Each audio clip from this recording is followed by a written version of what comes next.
ইছৰাইলে ঈশ্বৰৰ প্ৰতি অবিশ্বাসী হোৱা সত্ত্বেও ঈশ্বৰে তেওঁলোকক আকৌ গ্ৰহণ কৰিবনে?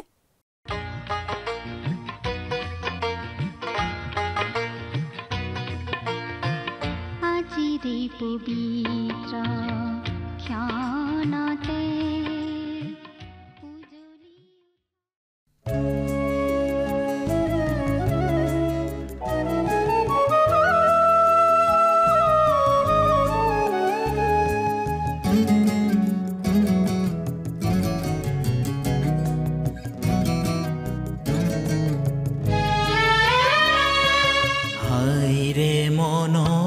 ভাৱনাবোৰ সুখে কৰে হিয়া গধুৰ এই আত্মগ্লানিয়ে অশ্ৰুধাৰীৰে আনিছে চৰণলৈ যিচুৰ।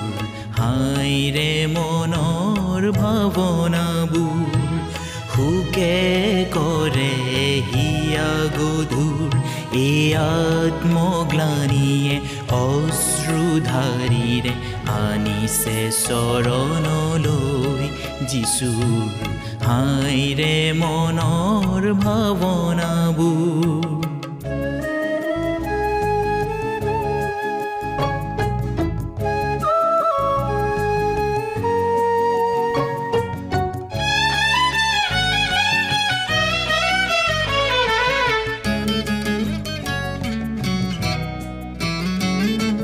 বন্দী ভাৱৰ দাৱৰ খেলা প্ৰাণৰ চুপনি মিথ্যা ভৰসাৰ আশাইৰি যিচুতে পাওঁ মুক্তি। মোৰ মুক্তি কামনাৰ মুক্তি নিবেদন চুইছে প্ৰভুৰ চৰণ। তেওঁ লৈছে তুলি গধুৰ বুজাবোৰ কৰিছে প্ৰাণ কুজুৰ। হাইৰে মনৰ ভাৱনাবোৰ সুকে কৰে হিয়া গধুৰ এই আত্মগ্লানিয়ে অশ্ৰুধাৰীৰে আনিছে চৰণলৈ যিচুৰ। হাইৰে মনৰ ভাৱনাবোৰ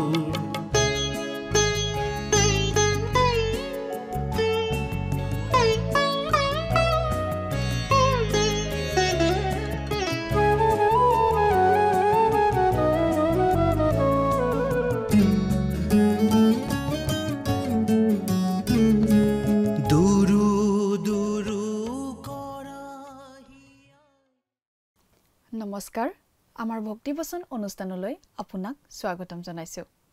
খ্ৰীষ্টীয় বিশ্বাসী লোকসকলৰ বাবে বিশেষভাৱে প্ৰস্তুত কৰা এই ভক্তিবচন অনুষ্ঠানটো হৈছে বাইবেল অধ্যয়নৰ ধাৰাবাহিক অসমীয়া অনুষ্ঠান। বাইবেলৰ গোটেই ৬৬খন পুস্তকৰে আমি ইয়াত অধ্যয়ন কৰিম।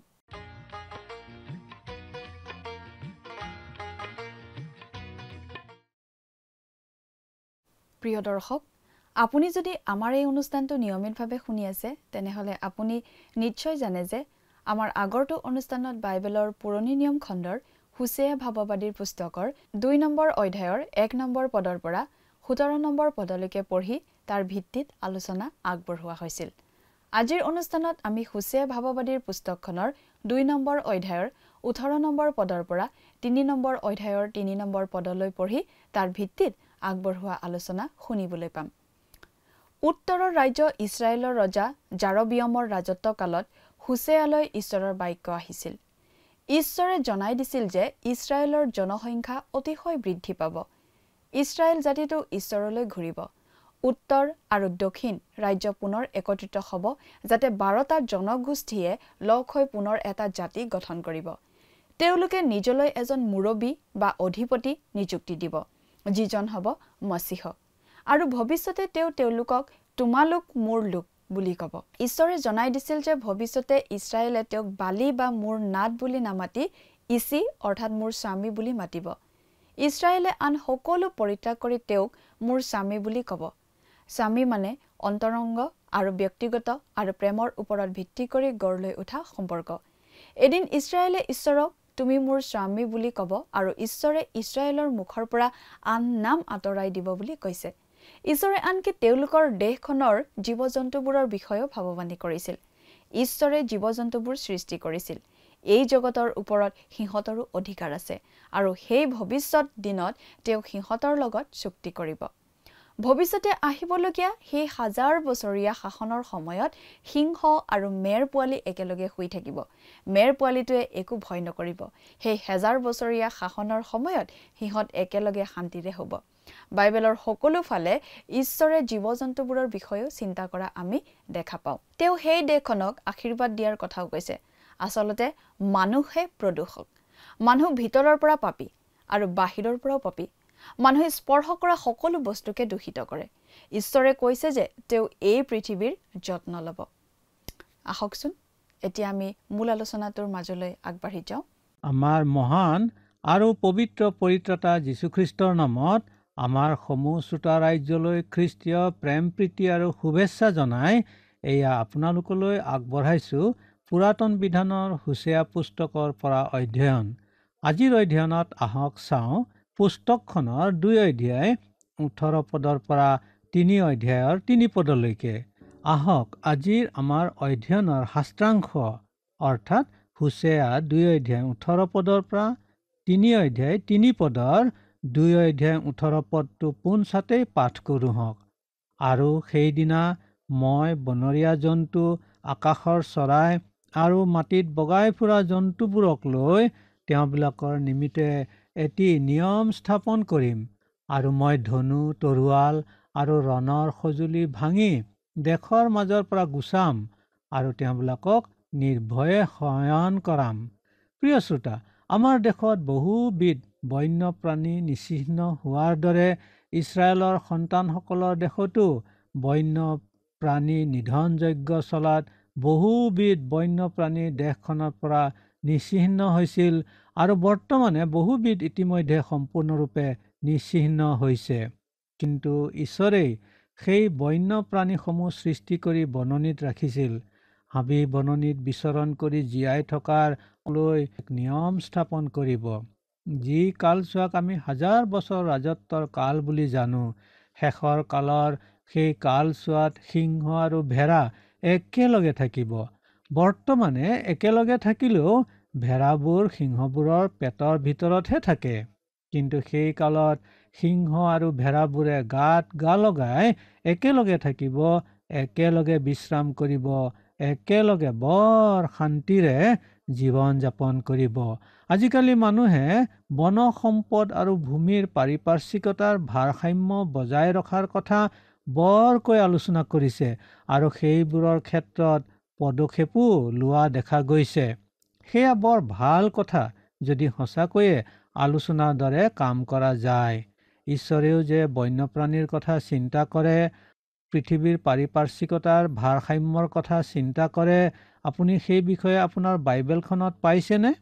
যদি বন্যপ্ৰাণীৰ কথা চিন্তাকে নকৰিলেহেঁতেন আৰু পৃথিৱীৰ ভূমিভাগৰ ভাৰসাম্যৰ কথা চিন্তা নকৰিলেহেঁতেন, তেনেহ'লে কিয় বন্যপ্ৰাণীৰ বাবে এক নিয়ম স্থাপনৰ কথা আৰু ভূমিখনক আশীৰ্বাদ কৰাৰ কথা ঈশ্বৰে ক'লেহেঁতেন? বন্যপ্ৰাণীৰ কথাতে হওক বা পৃথিৱীৰ ভূমিভাগৰ ভাৰসাম্যতাৰ কথাতেই হওক, য'ত বেয়া কৰিছে অবুজ মানুহ প্ৰাণীয়েইহে বেয়া কৰিছে।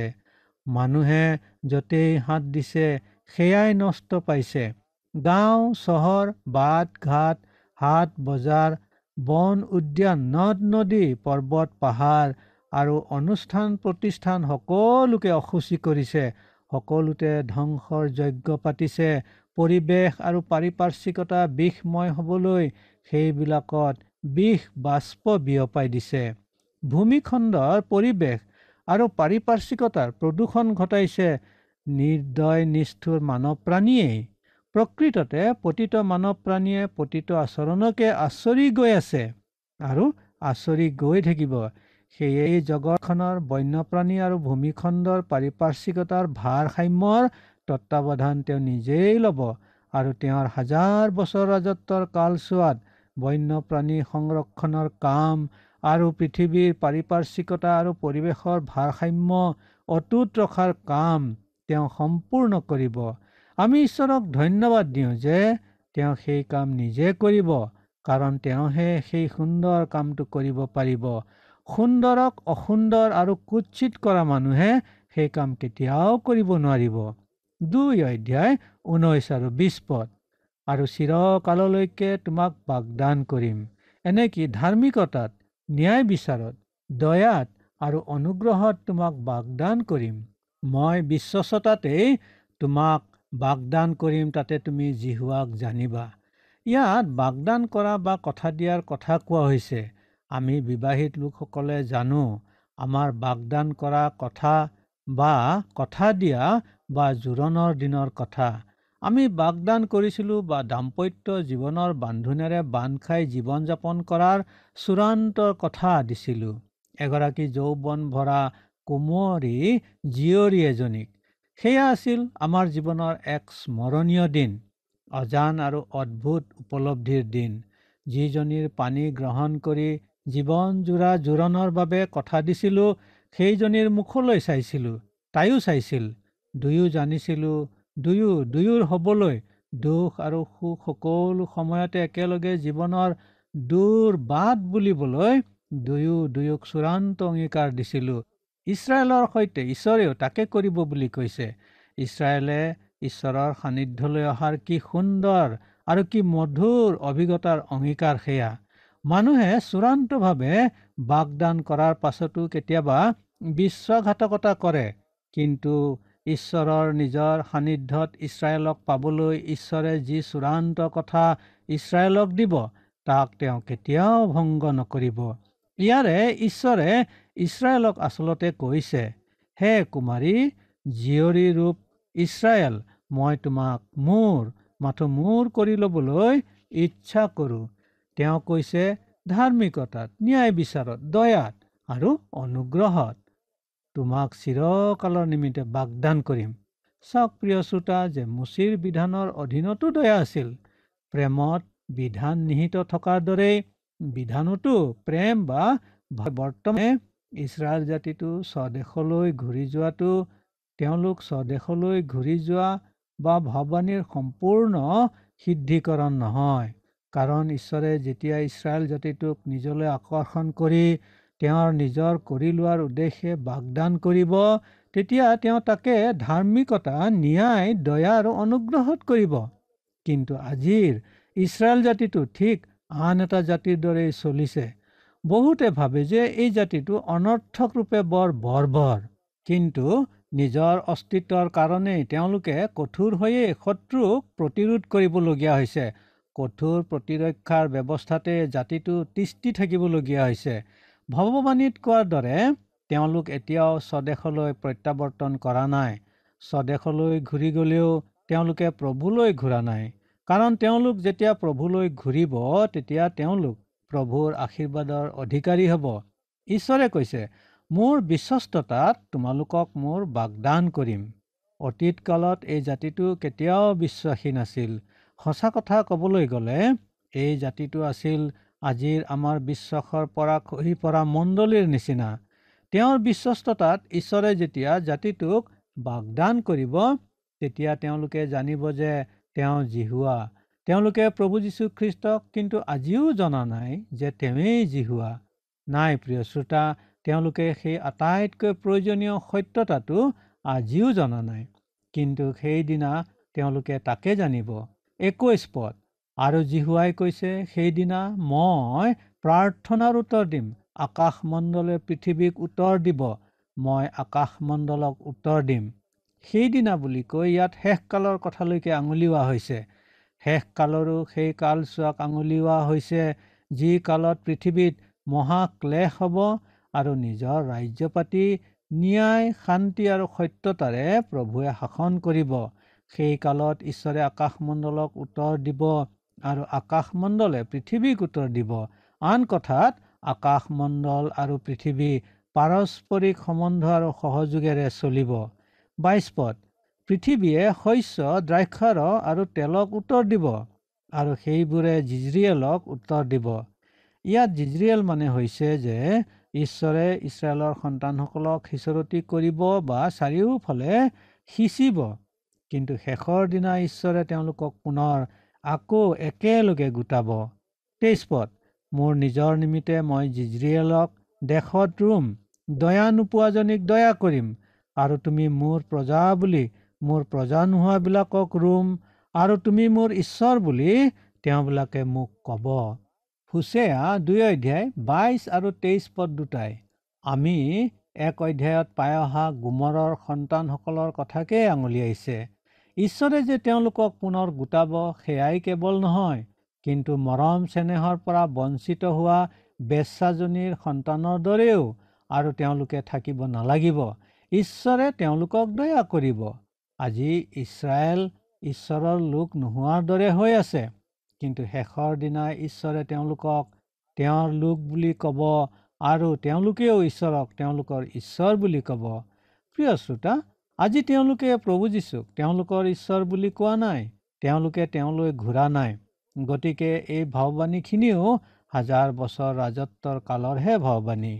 2 অধ্যায়ৰ অধ্যয়ন আমি ইমানতে সামৰি এতিয়া 3 অধ্যায়ৰ 5টা পদৰ অধ্যয়নলৈ যাওঁ হওক। অধ্যায়ত অৰ্থাৎ এই 3 অধ্যায়ত আছে হোছেয়াই পুনৰ গোমৰক গ্ৰহণ কৰিবলৈ ঈশ্বৰে আদেশ দিয়া। হোছেয়াই যদিও দেখিছিল যে তেওঁৰ ভাৰ্যা গোমৰ দাম্পত্য জীৱন যাপনত অবিশ্বাসিনী আছিল, তথাপি তাইক পুনৰ গ্ৰহণ কৰিবলৈ ঈশ্বৰে তেওঁক আদেশ দিছে।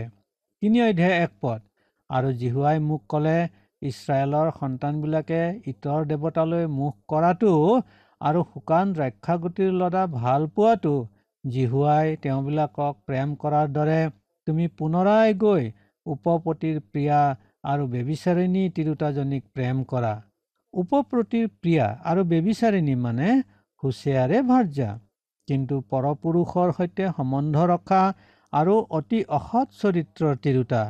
তাই অসৎ আৰু অবিশ্বাসিনী হ'লেও হোছেয়াই তাক ভাল পাব লাগে আৰু ভাৰ্যাৰূপে তাইক পুনৰ গ্ৰহণ কৰিব লাগে। শুকান দ্ৰাক্ষাগুটিৰ লদা কনানীয়াসকলে পূজা কৰা দেৱতালৈ আগবঢ়াইছিল। কনানীয়াসকলৰ সেই আচৰণকে ইছৰাইলৰ সন্তানসকলেও আচৰি ঈশ্বৰৰ দৃষ্টিত বেবিচাৰিণী হৈছিল। তথাপি ঈশ্বৰে সেই বেবিচাৰিণী জাতিক ভাল পাবলৈ এৰা নাছিল। তাৰ উদাহৰণ বা চিনস্বৰূপে হোছেয়াও তেওঁৰ বেবিচাৰিণী তিৰোতাক ভাল পাব লাগে আৰু তাইক ভাৰ্যাৰূপে পুনৰ গ্ৰহণ কৰিব লাগে। ইয়াৰে ঈশ্বৰে হোছেয়াক কৈছে, এতিয়া তুমি বুজি পাইছা মই কেনে উপলব্ধি কৰোঁ। মই ইচ্ছা কৰোঁ যেন তুমি গোমৰৰ ওচৰলৈ যোৱা আৰু তাইক তোমাৰ ভাৰ্যাৰূপে পুনৰ গ্ৰহণ কৰা। তাই তোমাক বিশ্বাসঘাতকতা কৰিছে মই জানো, তথাপি তুমি তাইক ভাল পাব লাগিব আৰু তাইক তোমাৰ ভাৰ্যাৰূপে পুনৰ গ্ৰহণ কৰিব লাগিব। মোৰ লোক ইছৰাইলৰ সৈতে মই তাকেই কৰিবলৈ গৈ আছো। ইছৰাইল জাতিটো মোৰ প্ৰতি অকণো বিশ্বাসী নহয়, তাৰ বাবে মই জাতিটোক শাস্তি বিহিম, কিন্তু এদিন মই এই জাতিটোক পুনৰ কাষলৈ চপাই আনিম। 2 পদ, সেয়ে মই গৈ 15,200 ৰূপ আৰু 1.5 হোমৰ জয়েৰে তাইক নিজৰ নিমিত্তে কিনি ললো। তাৰমানে হোছেয়াৰ ভাৰ্যা গোমৰ কোনো দালালৰ দ্বাৰা ইতিমধ্যেই কোনো বেশ্যাশালাত বিক্ৰী গৈছিল জৰুৰ। সেয়ে হোছেয়াই তালৈ গৈ 15,200 ৰূপ দি তাইক পুনৰ কিনি ল'ব লগা হৈছিল। প্ৰিয় শ্ৰোতা, আদমৰ পাপ আচৰণৰ দ্বাৰাই আমিও পাপত বিকৃত গৈছিলোঁ। দালাল চৈতানে পাপৰ বেশ্যাশালাত আমাকো বিক্ৰী কৰি পেলাইছিল আৰু সেইকাৰণেই আমাৰ পৰিত্ৰাতা প্ৰভু যীশুখ্ৰীষ্টই আমাক পুনৰ মুক্ত কৰিবলৈ মুক্তিৰ মূল্যৰূপে নিজৰ প্ৰাণ দান কৰি আমাক কিনি লৈছে। প্ৰিয় শ্ৰোতা, আমিও বেশ্যাসম আছিলোঁ আৰু বেবিচাৰ কামৰ বাবে বিক্ৰী যোৱা আছিলোঁ। মুক্তিৰ মূল্যৰূপে নিজৰ প্ৰাণ দান কৰি প্ৰভু যীশুৱে আমাক মুক্ত কৰিছে। আজি আমি সমৰ্পিতকৰণৰ কথা আৰু নিজৰ জীৱন প্ৰভুৰ হাতত সোধাই দিয়াৰ বিষয়ে বিস্তৰ কথা শুনো, কিন্তু এই সকলোৰে পূৰ্বে আমি জানিব লাগিব যে আমি পাপত বিক্ৰী যোৱা পাপী মানুহ। সেই পাপৰ পৰা মুক্তি পাবলৈ আমি পাপীৰূপেই প্ৰভুৰ গুৰিলৈ আহিব লাগিব। তেওঁ আমাক মুক্ত কৰিব লাগিব। হুছেয়াই যিদৰে মূল্য দি গোমৰক মুক্ত কৰি আছিল, সেই একেদৰেই ঈশ্বৰেও আমাক মূল্য বহন কৰি মুক্তিকৰ্তা প্ৰভু যীশুখ্ৰীষ্টৰ যোগেদি আমাৰ মুক্তি সাধন কৰিছে। আমি যেতিয়ালৈকে পাপ জীৱনৰ পৰা মুক্তি নাপাওঁ, তেতিয়ালৈকে আমাৰ কোনো ধৰণৰ সমৰ্পণকৰণ প্ৰকৃত সমৰ্পণকৰণ হ'ব নোৱাৰে। হুছেয়াই যিখিনি মূল্য দি গোমৰক পুনৰ কিনি মুক্ত কৰিছিল, তাৰ বাবে তাই কোনোমতেই যোগ্য নাছিল। সেইদৰে প্ৰভুৱেও মুক্তিৰ যি মূল্য দি আমাক পাপৰ শাস্তিৰ পৰা মুক্ত কৰিলে, তাৰ বাবে আমি কেতিয়াও যোগ্য নাছিলোঁ। পাপৰ শাস্তিৰ পৰা মুক্ত কৰিবলৈ ক্ষয় যোৱা মূল্য সোণ আৰু ৰূপেৰে মুক্ত কৰা নাই, কিন্তু তেওঁৰ বহুমূলীয়া তেজেৰে আমাক মুক্ত কৰিছে। 1 পিতৰ 1:18 আৰু 19 পদ। আমাক মুক্তি দিবলৈ প্ৰভুৱে তেওঁৰ তেজ বোৱাবলগীয়া হৈছে। তেওঁ দুখ তাৰণা পাবলগীয়া হৈছে আৰু মৰিবলগীয়া হৈছে। কিয় জানেনে? যেন আমি মুক্তি পাওঁ। ইমানখিনি কৰিবলগীয়া হ'ল কিয়? কাৰণ আমি সাগৰত ডুব গৈ আছিলোঁ, পাপত বিক্ৰী গৈছিলোঁ। পাপত বিক্ৰী যোৱা অৱস্থাৰ পৰা আপুনি মুক্তি লভিলেনে প্ৰিয় শ্ৰোতা? প্ৰভু যীশুখ্ৰীষ্টই আপোনাক মুক্ত কৰিব পাৰে। আপুনি যদি নিজকে পাপী ৰূপে চিনি পাইছে আৰু জানিছে যে আপোনাক মুক্তি লাগে, তেন্তে আপুনি মুক্তিদাতা প্ৰভু যীশুখ্ৰীষ্টৰ ওচৰলৈ ঘূৰি আহক আৰু তেওঁলৈ ঘূৰি অহা সেই কামটো আপুনি এতিয়াই কৰক। 3 পদ। আৰু মই তাইক ক'লো, তুমি মোৰ নিমিত্তে অনেক দিনলৈকে থাকিবা, ব্যভিচাৰ নকৰিবা আৰু কোনো পুৰুষৰ তিৰোতা নহবা, আৰু ময়ো তোমালৈ তেনে ব্যৱহাৰ কৰিম। মুক্তি প্ৰাপ্ত কৰা তেওঁৰ সন্তানসকলক ঈশ্বৰে বিশ্বস্ততাৰে তেওঁৰে সৈতে সম্বন্ধ ৰাখি চলাটো বিচাৰে। তেওঁলোকে যেন পূৰ্বৰ জীৱনলৈ ঘূৰি নাযায়, কিন্তু পবিত্ৰ খ্ৰীষ্টীয় জীৱন যাপন কৰে, সেইটো তেওঁ তেওঁলোকৰ পৰা বিচাৰে। কেৱল মুখেৰে প্ৰভু প্ৰভু বুলিলে নহ'ব, জীৱন আৰু আচৰণৰ দ্বাৰাই তাক প্ৰকাশ কৰিব পাৰিব লাগিব। প্ৰিয় শ্ৰোতা, এনে যদি কোনো তথাকথিত মণ্ডলী আছে য'ত ঈশ্বৰৰ বচন অস্বীকাৰ কৰা হয়, খ্ৰীষ্টৰ ঈশ্বৰত্ব মানি চলা নহয় আৰু বিশ্বাস কৰা নহয়, তেওঁ যে পাপীৰ কাৰণে মৃত্যুবৰণ কৰিলে তাক স্বীকাৰ কৰিব নোৱাৰে, তেন্তে সেয়া মণ্ডলী নহৈ হ'ব আধ্যাত্মিক বেশ্যাশালা। এয়া আমাৰ মানুহৰ গৰিহণা নহয়, এয়া ঈশ্বৰৰ বচনৰ গৰিহণা। হুছেয়াৰ যোগেদি এয়া ঈশ্বৰৰ কঠোৰ ভাষা। ঈশ্বৰৰ এই কঠোৰ বাণী হুছেয়াই শুনোৱাৰ ফলত তেওঁ বৰ্ষটোৰ শ্ৰেষ্ঠ ব্যক্তিৰূপে নিৰ্বাচিত হোৱা নাছিল, কাৰণ তেওঁৰ সময়ৰ ইছৰাইলৰ সন্তানসকলৰ কোনেও এই বাণী ভাল পোৱা নাছিল। আজিৰ যুগতো সেইটোৱেই হৈছে। যিসকলে ঈশ্বৰৰ এনে কঠোৰ বচন প্ৰচাৰ কৰে, যিসকলে তেওঁৰ কথাৰ ভাৱবাণী প্ৰচাৰ কৰে, তেওঁসকল আজি মানুহৰ মাজত প্ৰিয় লোক নহয়। তেওঁলোকক মানুহে ভাল চকুৰে নাচায়, তেওঁলোকৰ প্ৰতি মানুহৰ কোনো ভাল ভাৱ নাথাকে।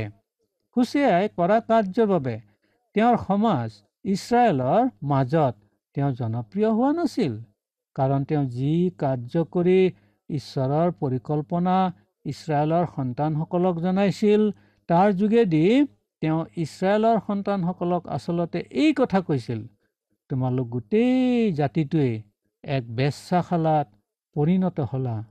তোমালোক প্ৰতিমা পূজাত নিমজ্জিত হৈ জীৱন্ত আৰু সত্য ঈশ্বৰৰ পৰা আঁতৰি গ'লা।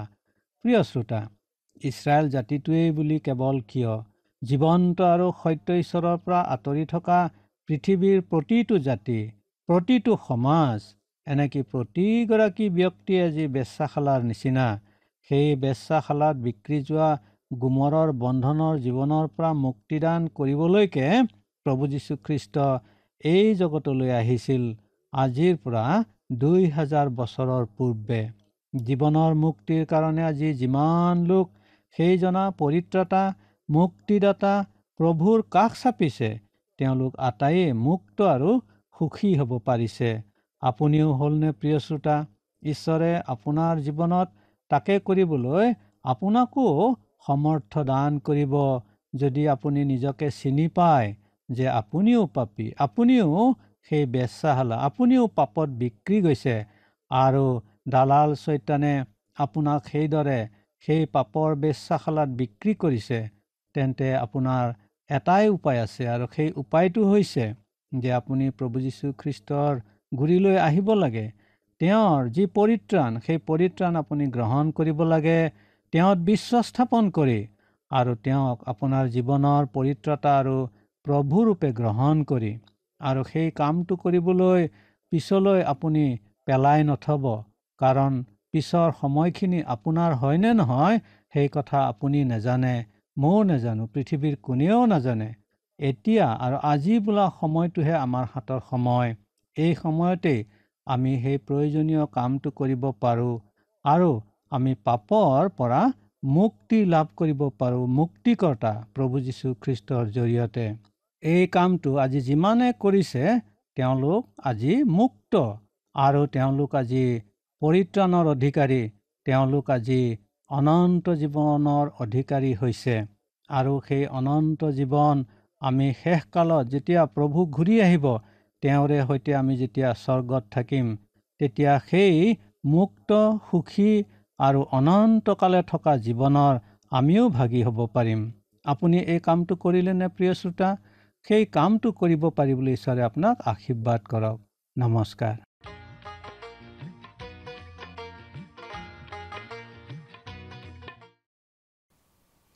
ঈশ্বৰে বিচাৰিছিল ইছৰাইল জাতিয়ে যাতে সদায় তেওঁকে উপাসনা কৰি থাকে, তেওঁৰ প্ৰতিয়ে বাধ্য হৈ থাকে, সদায় তেওঁকে প্ৰেম কৰি থাকে।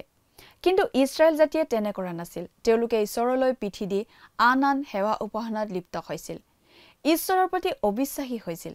এগৰাকী পত্নী নিজৰ স্বামীৰ প্ৰতি অবিশ্বাসী হ'লে যেনেকুৱা লাগে, ঠিক তেনেকুৱা অনুভৱ ঈশ্বৰৰ হৈছিল। সেই কথাটো বুজাবৰ বাবে ঈশ্বৰে হোছেয়াক তেওঁৰ প্ৰতি অবিশ্বাসী হোৱা গোমেৰ নামৰ এগৰাকী বেশ্যাক আকৌ নিজৰ কৰি ল'বলৈ কৈছে। কাৰ্যত তেওঁ হোছেয়াক কৈছে, এতিয়া তুমি জানা মোৰ কেনে অনুভৱ হৈছে। মই বিচাৰো তুমি গৈ আকৌ গোমেৰক গ্ৰহণ কৰা। তাই তোমাৰ প্ৰতি অবিশ্বাসী হৈ আহিছে, কিন্তু তুমি তাইক ভাল পাই তাইক ঘূৰাই ল'ব লাগে। মোৰ লোকসকলৰ লগত মই সেইটোৱেই কৰিবলৈ ওলাইছো। ইছৰাইল মোৰ প্ৰতি অবিশ্বাসী হৈছে আৰু মই তাইক শাস্তি দিবলৈ ওলাইছো, কিন্তু কোনোবা দিনা মই তাইক নিজৰ ওচৰলৈ ঘূৰাই আনিম। প্ৰিয় দৰ্শক, আজিলৈ আমাৰ অনুষ্ঠানটো ইমানতে সামৰণি মাৰিব খুজিছো। পৰৱৰ্তী অনুষ্ঠানত আপোনালোকক পুনৰ লগ পোৱাৰ আশা ৰাখিলোঁ। সামৰণিতে আহক খন্তেক প্ৰাৰ্থনাত মূৰ দুৱাওঁ। স্বৰ্গত থকা অতি মৰমীয়াল দয়ালু পিতৃ ঈশ্বৰ, প্ৰভু তোমাক ধন্যবাদ দিছোঁ সুন্দৰ সময়ৰ বাবে। দয়ালু মৰমীয়াল পিতৃ ঈশ্বৰ, প্ৰাৰ্থনা কৰিছোঁ এই সময়তে প্ৰভু তোমাৰ যি পবিত্ৰ বাক্য আমি অধ্যয়ন কৰিলোঁ, এই বাক্য যাতে আমি মনত ৰাখি সেইমতে যাতে চলিব পাৰিম তেনে আশীৰ্বাদ কৰিবা। আৰু বিশেষকৈ পিতৃ প্ৰাৰ্থনা কৰিছোঁ প্ৰতিজন দৰ্শকসকলৰ বাবে। প্ৰভু তেওঁলোকৰ হয়তো মনত অনেক চিন্তা, অনেক ভাৱনা, হয়তো প্ৰভু কোনোবাই কিবা পৰীক্ষাৰ বাবে প্ৰভু তেওঁলোকে প্ৰস্তুতি চলাই আছে, হয়তো প্ৰভু কোনোবা ৰোগাগ্ৰস্ত অৱস্থাত প্ৰভু হস্পিটেলত ভৰ্তি হৈ আছে।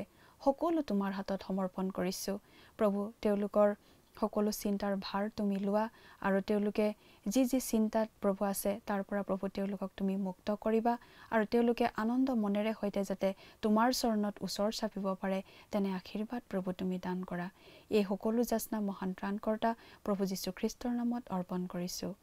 আমেন। প্ৰিয় দৰ্শক, যোৱা অনুষ্ঠানৰ প্ৰশ্নটোৰ শুদ্ধ উত্তৰটো হৈছে অপশ্যন চি 3টা। আজিৰ অনুষ্ঠানৰ ওপৰত আধাৰিত প্ৰশ্নটো হৈছে হোছেয়া 3:1 উপপতিৰ প্ৰিয়া বুলি কাক বুজোৱা হৈছে? অপশ্যন এ ইছৰাইলিক, অপশ্যন বি গোমৰক, অপশ্যন চি কনানিয়াক, অপশ্যন ডি জিজৰিয়েলক। প্ৰিয় দৰ্শক, আজিৰ প্ৰশ্নৰ সঠিক উত্তৰটো অহাকালি সন্ধিয়া 6 বজাৰ আগেয়ে আপোনাৰ নাম আৰু সম্পূৰ্ণ ঠিকনাৰে সৈতে আমালৈ 7429840242 নম্বৰত SMS নাইবা হোৱাটছআপ যোগে প্ৰেৰণ কৰক। প্ৰিয় দৰ্শক, যদি আপোনাৰ এই অনুষ্ঠানটি শুনি ভাল লাগিছে তেনেহ'লে এই নম্বৰত এটি মিছ কল দিয়ক। ইয়াৰ যোগেদি আপুনি পৰৱৰ্তী অনুষ্ঠানত বিজয়ী হ'ব পাৰে।